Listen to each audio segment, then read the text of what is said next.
That's right, guys. Only 3 days out from our second home game, Natalie and I are really excited to be back inside Kenneck. Yeah, Bo, I'm ready to see if they can still bring the same intensity from last week, even though it's not a trophy or conference game. And there's a lot of room for improvement on the defensive side of the ball. Let's hear what some of the Hawkeyes said, what they saw in the North Texas offense. Every game brings a new challenge, and certainly North Texas does that. Like a year ago, or last week, excuse me, we're playing a team that's got a second-year coaching staff. And they've done a really nice job there. So they come in here with a high-tempo offense that operates very efficiently, very effectively. It really isn't like anything we've seen this year, and certainly isn't like the offense that they brought in here a couple of years ago. They're very athletic, especially up front. They can move, and they can run the ball, and they got a really good back, kind of like what we've seen last week against Iowa State. So we got to be prepared and be ready to tackle. Their offense is very good. They're fast, explosive. They got good wideouts. And they have really explosive backs, and their quarterbacks can throw the ball. So we got to be ready for them, and we're doing our best every day to get ready for them. Yeah, I mean they're a fast group. They like 10 personnel stuff. So I mean they got a lot of wideouts, really good running backs, and their quarterback can run too. So I mean they have a lot of threats everywhere. For more on Iowa's matchup against North Texas, tune into Daily Iowan's TV pregame show on Friday morning, hosted by Mary Kate Harrian and Zach Mackey. Hawkeye volleyball is continuing their successful start to this season. The Hawks are now 8-2 after last weekend's tournament. What's next for the Hawkeyes? Taylor Van Fleet has more. The Iowa volleyball team played in a tournament here at home this weekend where they tallied 2 more wins and suffered 1 loss.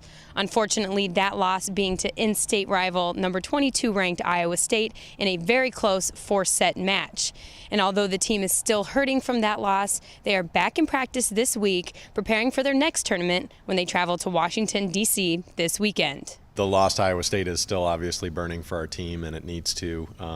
We use a phrase, you got to let it burn to learn, and it's the only way sometimes that you're going to really force yourself to focus in on different areas of the team's game that may be a little bit weak or need improvement. But there's obviously a lot of great things that are happening inside of our group too. We played honestly pretty well. There's a lot of times where we kind of execute things like serving and little things like that really made a difference in the match, and so it's just something we have to learn from here on out, and just know that we got to be better in the future. This weekend we get a really cool opportunity to take our team out to Washington, D.C., and we'll get a little bit of sightseeing in, which is great. It's part of the experience, I think, of being a Division I athlete and getting to travel all over the place. But we're out there to do a job, and that's to beat 3 opponents, and all 3 of these teams are league champions from last year or potential league champions for this year. I think we're all just really excited again. We all always love travel trips to get to go to D.C., which should be fun. I think that we're playing 3 really good teams, and it's just going to be another chance for us to prove our stuff. The team will be playing in 3 matches this weekend in D.C. against Howard, American, and Princeton in their final tournament before heading into Big Ten play. Reporting from Carver Hawkeye Arena, this has been Taylor Van Fleet with Daily Iowan TV Sports.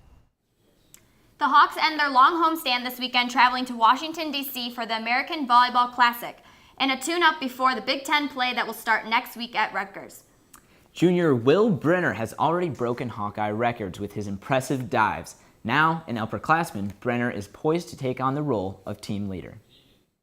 Junior record holder Will Brenner is happy to dive back into contention in 2017. Very happy to be where I am, and we have a great group of freshmen, so it's really easy to work with them, and I just want to do my part for the team.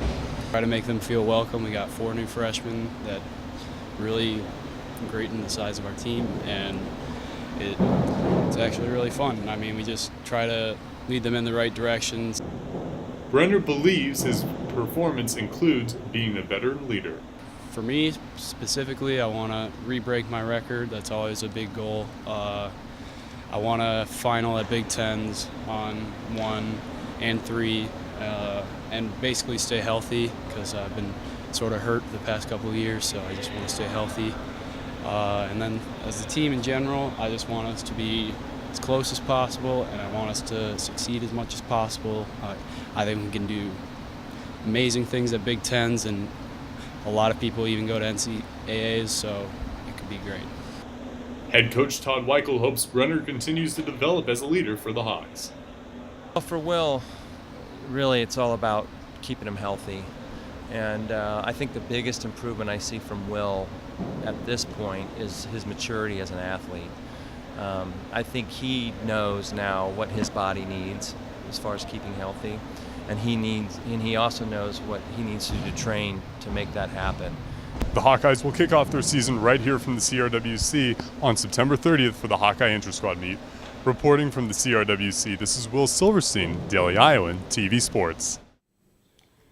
Brenner is among a growing class of divers in the Big Ten who could be competing for a spot on the Olympics team for Tokyo 2020. And that's our sports show for today. Tune in tomorrow for a look at a transfer making an impact on the volleyball court. And a special feature on the sand volleyball intramural 6-on-6 tournament. Guys, back to you.